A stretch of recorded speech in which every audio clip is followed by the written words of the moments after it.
Olá, Porto Velho, querida e amada capital simpatia. Olá, você de todo o grande estado de Rondônia, que me dá o privilégio da sua audiência. Eu sou Benito, esse é o nosso conteúdo Amazônia e estamos juntos com você aqui mais um dia para encurtar distâncias, para levar até a sua casa informações que são agregadoras de valores, para que tudo seja melhor. Sempre a primeira coisa é evocar sobre todos nós as bênçãos e a presença de Deus. Que o grande arquiteto do universo sempre nos dê mais justiça, paz, perfeição, luz, força e beleza em tudo que fazemos. Afinal, com quem Deus anda, nunca anda só e sempre anda bem. Está aqui comigo essa boa pessoa, um cara paciente. Professor Nazareno, uma figura emblemática e simbólica da educação no estado de Rondônia, um articulista, um ensaísta das palavras, com as suas crônicas horrorosas para alguns, mas não é horrorosas da qualidade, é o impacto que elas causam. E é um crítico contumaz da sociedade política da nossa região. Seja bem-vindo, meu querido. Você está bem? Tranquilo, é sempre um prazer estar aqui com vocês, nesse programa, para conversar com os telespectadores e fazê-los enxergar aquilo que eu acho que muita gente não consegue. Falar a verdade, pelo menos a minha verdade, em relação aos fatos. A verdade dói, né? E as pessoas, geralmente algumas, não gostam de ouvir as verdades, preferem a mentira que conforta, a mentira que acalma. Dói, mas liberta, né?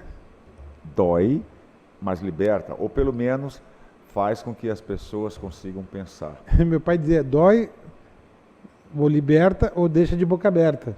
Exatamente. Entendeu? Eu sou professor de redação, sou professor de produção de texto já há muito tempo aqui, né? Trabalho na Escola João Bento, e o meu maior trabalho lá junto com os meus alunos é exatamente fazê-los pensar. E ao fazê-los pensar, eu também tento fazer com que eles escrevam aquilo que eles pensam. Muita gente, Benito, ao ler os meus textos, muitas vezes me taxam de esquerdista, de petista, disso ou daquilo outro. E eu sempre recusei. Eu acho que está mais para anarquista. Eu sempre recusei esses rótulos. Eu não sou esquerdista, não sou direitista, também não sou anarquista, embora esteja mais próximo. Anarquista carbonário. Exatamente. Mas é preciso você colocar na cabeça das pessoas a ideia para que elas pensem efetivamente, para que elas tentem ser elas mesmas condutoras da sua própria vida, do seu próprio destino. E a gente não tem, lamentavelmente, observado isso no nosso país. As pessoas, eu costumo dizer, agem como Maria vai com as outras. Sempre aquele cordão meio que imbecilizado, seguindo a procissão. E não é por aí. A gente tem observado, por exemplo, a questão política. As pessoas não pensam, simplesmente elas observam, e com o advento agora das redes sociais, isso se tornou muito mais evidente. Por exemplo, eu não sei o nome, não sei quem é, eu sei quem é prefeito de uma cidade do Espírito Santo, mas não sei o nome, não sei o partido, não sei absolutamente nada. Mas eu tenho observado, por exemplo, nas redes sociais, que se faz propagandas desse cidadão, um loiro musculoso, é prefeito, não sei se de Colatina, de Linhares, não lembro muito bem, e que já está sendo endeusado. E que as pessoas já estão começando a segui-lo. É o melhor prefeito do Brasil. Ele foi para Nova York, ele comeu de bandejão, ele empurrou um carrinho de mão. Eu não sei quem é o cidadão, eu não tenho a menor ideia. É uma pessoa maravilhosa? Pode até ser.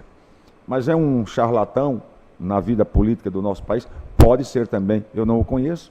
Mas as pessoas, de um modo geral, seguem a multidão sem questionar absolutamente nada. E o meu trabalho enquanto professor, eu já frisei isso várias vezes aqui, é exatamente esse.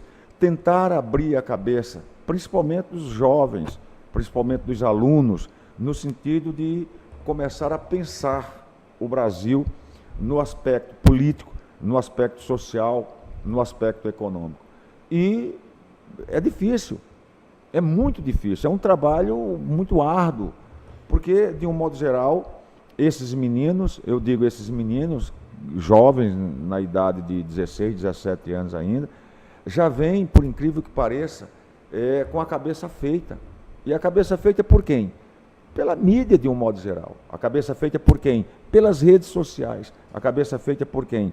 Pelas pessoas mais velhas. Eu costumo dizer que eu tenho 60 anos de idade e eu penso como um jovem de 16 e 17 anos.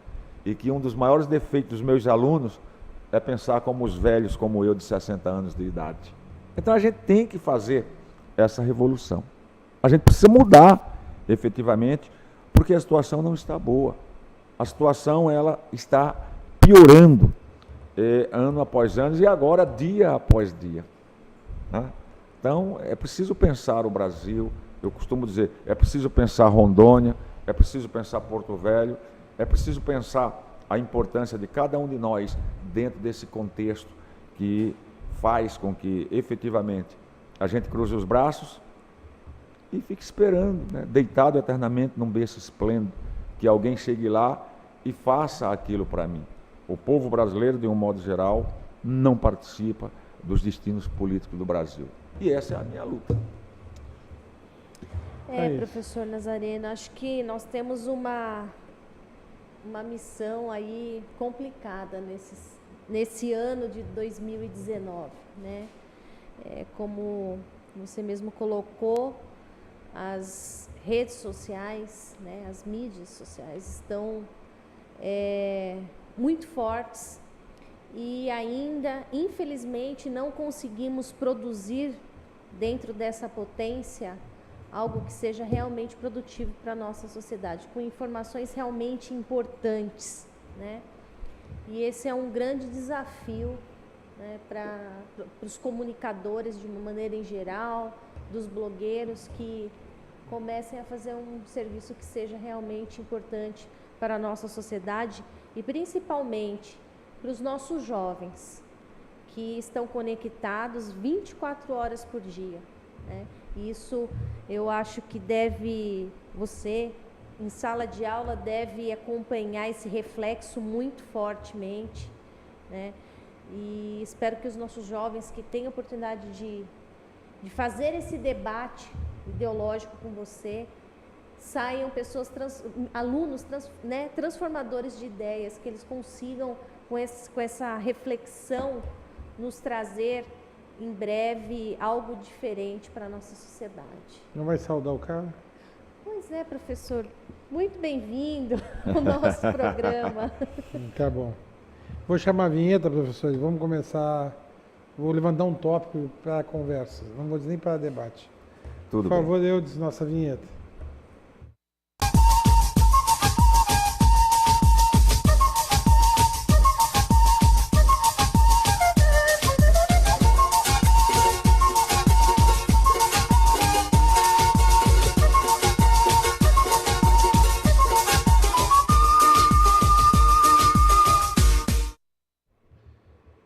Professor Nazareno,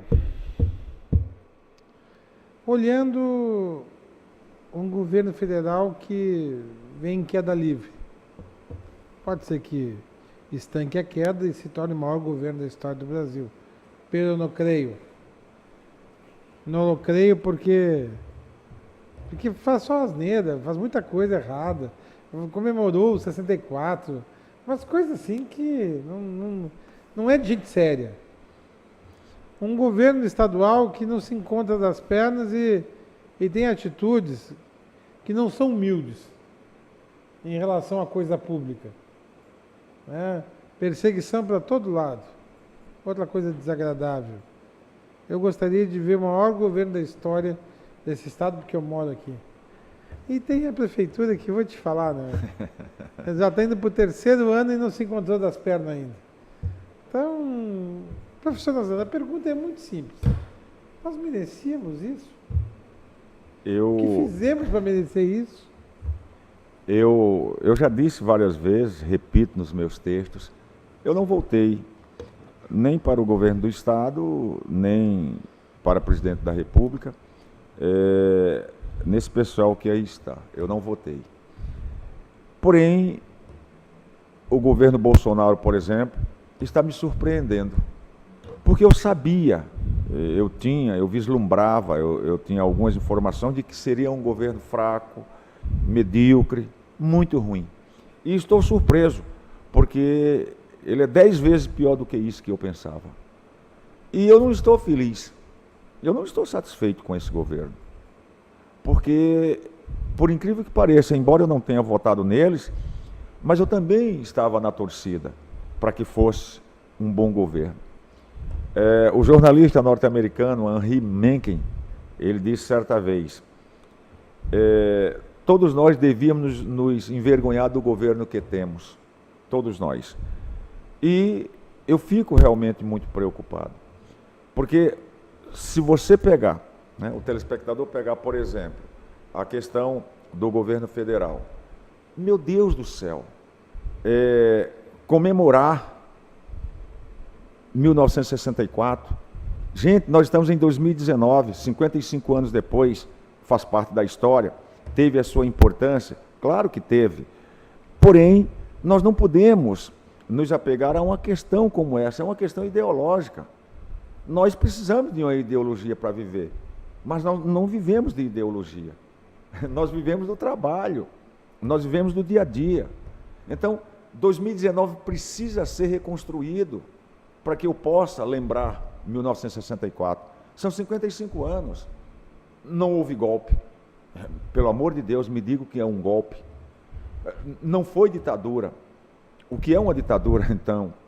E por que o mundo civilizado pressionou o Brasil durante tanto tempo em relação a essas questões mínimas, como, por exemplo, desrespeito aos direitos humanos, a questão da tortura, a questão da censura, a questão do exílio, a questão dos assassinatos. Eu trabalhei num texto agora, eu disse, o golpe militar de 1964, se tivesse assassinado uma só pessoa, ainda assim, em respeito aos familiares dessa pessoa, não poderia ser comemorado, de maneira alguma. Qual é a função maior de um presidente da República? Apaziguar o seu povo, trazer a união, a paz e a harmonia. Mas não é isso que nós estamos vendo. Estamos vendo um governo perdido. Está aí o Ministério da Educação, está aí o Ministério da Família, está aí outros ministérios, como Relações Exteriores, quando há 2 semanas praticamente, o presidente foi aos Estados Unidos se humilhar perante os americanos. Será que ele nunca ouviu falar em Winston Churchill? Será que o ministro das Relações Exteriores do Brasil nunca ouviu falar de Churchill, que diz: os países não têm amigos nem inimigos, os países têm interesses. Os Estados Unidos são uma grande potência, é um país importante, é um país muito importante, mas o Brasil também o é, na atual geopolítica mundial. Nós temos, efetivamente, as nossas qualidades. Nós somos o 2º maior produtor de alimentos do mundo. Talvez nós tenhamos as maiores commodities do mundo. Temos uma população de mais de 210 milhões de habitantes. Figuramos entre as 10 maiores potências econômicas do mundo há mais de 40 anos. E por que o presidente deste país, que se diz um patriota, vai aos Estados Unidos se humilhar perante o Donald Trump, perante as potências internacionais? Isso me dá muita preocupação. Eu fico extremamente preocupado com isso. A questão não é por aí. Os Estados Unidos são muito importantes para o Brasil? Claro que são. Mas a China também o é, a União Europeia, todo e qualquer país, Israel, mesmo a Palestina. Ou seja, não havia a menor necessidade. Então, a gente vê problema nesse governo em todos os aspectos. E não me venham com esse mimimi de que, mas só faz 3 meses, nós só temos 3 meses, menos de 100 dias. Não interessa. O governo tem que ser forte o tempo inteiro, do início ao fim. Parafraseando Camões aqui, um fraco rei faz fraca a sua forte gente. E as pessoas que votaram no Bolsonaro, eu as respeito, mas eu quero entender que hoje, grande parte dessas pessoas já estão arrependidas, em menos de 3 meses de governo, e só defende esse governo frágil, inoperante, incompetente, surreal, as pessoas que ou estão sendo beneficiadas por esse governo, ou simplesmente não usam o seu raciocínio lógico para compreender essa loucura que aí está. O Brasil, Benito, com absoluta certeza, não merecia isso. No estado de Rondônia, a gente percebe a mesma coisa. Parece-me que um descontrole total das pessoas que foram colocadas para nos governar. Então, eu me envergonho, sim, do governo que eu tenho. Me envergonho a nível de Brasil, me envergonho no estado de Rondônia e me envergonho também a nível de Porto Velho. Sou um pagador de impostos, tenho 60 anos, repito, e sempre estou pagando impostos para ver o quê? Para ver isso que eu estou vendo, para me envergonhar desse governo. O Brasil não merecia o governo Bolsonaro de maneira nenhuma. O ícone desse governo, vamos chamar assim, o super-ministro Sérgio Moro, simplesmente baixou o preço do cigarro. Vai ajudar bastante o pobre. Nem sabia dessa. Vai ajudar bastante as classes menos favorecidas. E o SUS ele vai ajudar pra caramba. Não. Que SUS. E o açougue João Paulo II aqui, por exemplo, ninguém quer saber disso. Então baixa o preço do cigarro. Parece que os caras estão brincando com a gente. Não, porque vai botar de gente no SUS com problema de pulmão, não é Não, mal. é brincadeira isso daí. Quer dizer, o Sérgio Moro, contra o qual pairam suspeitas, muitas suspeitas em relação... Tá para ser até proibido a questão do cigarro, cara. A questão da Lava Jato, por exemplo. Então, foi um avanço, por exemplo, a questão do cigarro ser proibido em vários ambientes, escolas, teatros, enfim, hospitais, é proibido. E agora vem o Sérgio Moro, o super-ministro, o ícone, o herói dos brasileiros, como ministro da Justiça, simplesmente vai deixar de taxar o cigarro. Ou seja, é a grande ajuda que o governo vai dar aos pobres. Então, sinceramente, eu acho que eu vou viajar para a Alemanha e não vou usar a passagem de volta. Não sei se vai ser muito bem-vindo não, tá? Porque o atual ministro das Relações Exteriores, o filho lá do bruxo lá do Olavo de Carvalho lá. Olavo de Carvalho, sei. Sei, mas o filho dele que ele botou, barbudo lá, o Araújo. O Araújo. Desgraçado, tem mesmo meu sobrenome, que raiva. Aqui, ó, tem um dos meus sobrenomes. Ele saiu dizendo, cara, pô, é muito Eu estou infeliz, preocupado cara. Ele disse que com essa minha viagem à Alemanha. Que eu o estou preocupado. nazismo era de esquerda. O nazismo é de esquerda. Mas está comprovado que não tem como. E aí, não, parece que lá a Alemanha fez uma repreensiva. Eu já falei isso, eu estou preocupado com essa minha viagem. Tenho medo que você não entre na Alemanha, viu? Porque um ministro da Educação já disse que nós era tudo lalau. De repente, eu pedi para a embaixada, então, agora não obtive resposta ainda, para visitar uma escola pública lá na Alemanha, enfim. Mas eu estou com medo. Eu estou com medo das declarações absurdas e surreais que o ministro das Relações Exteriores está fazendo. E da Educação também, né? Fico preocupado, muito preocupado. Então, nós não temos ministro da Educação no Brasil hoje.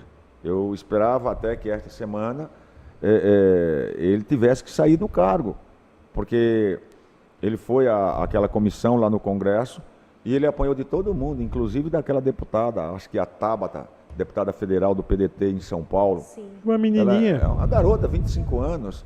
Ela enquadrou o ministro que chegou com uma planilha escrito os desejos dele para a educação. Eu gosto de dizer para os meus alunos, olha, no Enem, por exemplo, e nos simulados que a gente faz lá no Colégio João Bento, é proibido usar caneta azul, caneta que não seja preta. Porque eles dizem que o scanner não capta a caneta escrita com a tinta azul, enfim. E eu já disse para eles, eu não concordo com isso, porque eu acho que todos os alunos deveriam escrever com caneta azul e as meninas com caneta rosa, né? Para a gente se adaptar melhor a essa realidade absurda que nós estamos vivendo. Então, eu vejo com uma preocupação muito grande a atual situação política do Brasil e entendo que não haverá, de maneira nenhuma, por parte dessa população, não haverá retrocessos. Embora alguns chefes militares, como em São Paulo, como no Mato Grosso do Sul, por exemplo, simplesmente entenderam o verbo comemorar o golpe militar que foi dado em 1964 e não como o Bolsonaro falou. O verbo não foi comemorar, foi erro no...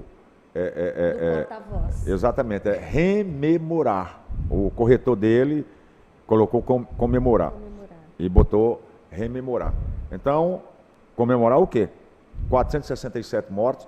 Quantos torturados, censura, fechamento do Congresso. Políticos, repressão, morte aos opositores. Exatamente. Eu mesmo, no ano de 1980, quando eu cheguei aqui a Rondônia, eu não estava vindo para Rondônia, eu estava fugindo do país. Eu estava indo embora, eu estava indo para o Peru, para a cidade de Arequipa. Eu estava saindo da Paraíba para o Peru, e eu vinha de ônibus, porque eu não tinha dinheiro. E quando eu cheguei aqui em Rondônia, me deparei com essa realidade, né, da construção do território, a transformação do território federal em estado, enfim. E havia mercado de trabalho bastante amplo. E eu fui convencido por algumas pessoas, que eram professores também, que estavam vindo, moravam em Ji-Paraná, eu fui convencido a ficar aqui no território. E fiquei, todo mundo sabe da minha história, fui para Calama, onde morei 5 anos, casei, estou casado até hoje com a Francisca e moro aqui em Rondônia. E vejo, lamentavelmente, que também o estado de Rondônia merecia algo muito melhor. Nós estamos aqui dispostos a trabalhar, nós estamos dispostos a dar o nosso sangue, nós estamos dispostos a lutar para a melhoria efetiva das pessoas como um todo. E não é isso que nós estamos observando. Cria-se uma discussão tola, boba, abstrata até para a maioria das pessoas, uma discussão ideológica entre direita, entre esquerda. Se eu falo mal do governo, eu sou da esquerda. Se eu falo mal, por exemplo, do Lula, eu sou coxinha, eu sou direitista. Gente, eu sou brasileiro. Para a direita, para a esquerda. Não existe isso. Frente, né? Colega meu, o professor Zé Maria, está agora em Portugal, ele vai fazer também um tour pela Europa, e ele estava me dizendo a diferença, por exemplo, de Portugal. Portugal é um país pequeno, 10 milhões de habitantes, e ele me falando da limpeza das ruas. Ele esteve lá em Aveiro, Guimarães, Cidade do Porto, mesmo em Lisboa, é uma cidade, 1 milhão de pessoas, enfim, e ele mostrando a limpeza, a organização, a pontualidade dos ônibus, os serviços públicos de um modo geral. E Portugal é hoje um dos maiores destinos da União Europeia. Então, você observa os países da União Europeia, a Áustria, por exemplo, Viena, capital da Áustria, foi considerada agora pela 10ª vez a cidade melhor do mundo para se viver. Viena tem quase 2 milhões de habitantes, tamanho de Manaus. As cidades da Alemanha também a mesma coisa. E, claro, eles tiveram, obviamente, um passado de exploração em cima de nós, 500 anos praticamente. Mas eles souberam usar esse dinheiro. Eles souberam, efetivamente, criar infraestrutura para eles. E, principalmente, investir em educação de qualidade. Coisa que o Bolsonaro não fez, provavelmente não fará. Coisa que a elite que governou este país desde 1500 até agora, tirando os 13 anos, da esquerda, coisa que a elite não fez, investir em educação de qualidade. E os países da União Europeia, principalmente o Japão, a Coreia do Sul e os Estados Unidos, eles investiram em educação. E hoje, o meu colega, conversando com ele, ele disse, cara, isso daqui é de fato o primeiro mundo. E eu disse, cuidado, você alugou um carro, você vai andar aí nas ruas, você vai furar o pneu do carro, porque é cheio de buraco, né, as estradas. E ele começou a rir. Ele disse, nossa, você chega na cidade do Porto, uma cidade de quase 500 mil habitantes, maior do que Porto Velho, eu acho, e meia-noite você pode estar com o seu celular na rua sem problema nenhum, tomar o seu vinho, o vinho do Porto, sem nenhum problema. E eu disse a ele, vai à França, vai à Alemanha, vai à Áustria, para tu ver uma coisa, vai à Itália, praticamente você não vai ver problemas. E, claro, lógico, eles chegaram a esse nível, investindo principalmente em educação e valorizando o seu povo. Coisa que nós não temos aqui no Brasil, coisa que nós não temos em Rondônia, coisa que nós não temos aqui em Porto Velho. Tá. Vou chamar o intervalo, vai começar no próximo bloco, a gente encerra, tá bom? Jogo rápido, é num lá, outro cá.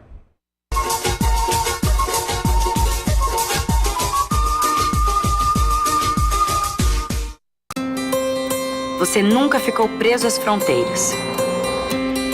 E sempre quis mais. A sabedoria sempre foi importante para você. E o conhecimento nunca esteve tão próximo. Com São Lucas, sua formação te deixa muito mais perto das suas conquistas. Mas é você que está no controle. Qualidade do ensino São Lucas, disponível em todo o Brasil. Inscreva-se no vestibular São Lucas. A marca do conhecimento, agora sem limites. A Fonoaudiocenter atende crianças até ao idoso, realizando avaliação audiológica completa, teste da orelhinha, teste da linguinha, avaliação em terapia fonoaudiológica nas áreas de voz, motricidade orofacial, fala, audição, linguagem oral e escrita, e também dá apoio àquelas crianças que estão em processo de alfabetização ou que estão em dificuldade de ser alfabetizados pelo método das boquinhas. Agende uma avaliação, venha nos visitar. Com a Portaria.com, você dispensa o uso das chaves ou tag e permite ao morador ter acesso rápido e seguro ao seu condomínio. Através do QR Code, moradores, colaboradores e prestadores de serviço otimizam sua entrada e saída com muito mais segurança. Penetras nunca mais. Com o sistema Portaria.com, pessoas indesejadas ou não convidadas ficam de fora das suas festas e confraternizações.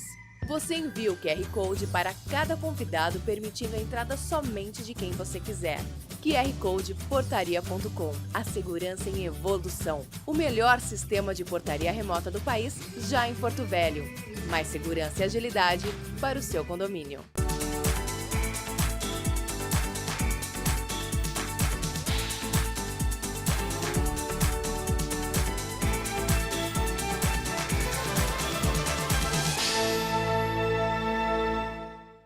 Este recado é para você que sofre com miopia, astigmatismo, hipermetropia, presbiopia e que quer se livrar de vez dos óculos. Venha para o Hospital de Olhos Veloso. Aqui você vai encontrar a tecnologia e a credibilidade que procura. Diagnóstico e tratamento para todas as áreas da oftalmologia. E com a cirurgia refrativa laser, seu tratamento pode ser feito em minutos e de forma personalizada. Livre-se dos óculos. Hospital de Olhos Veloso.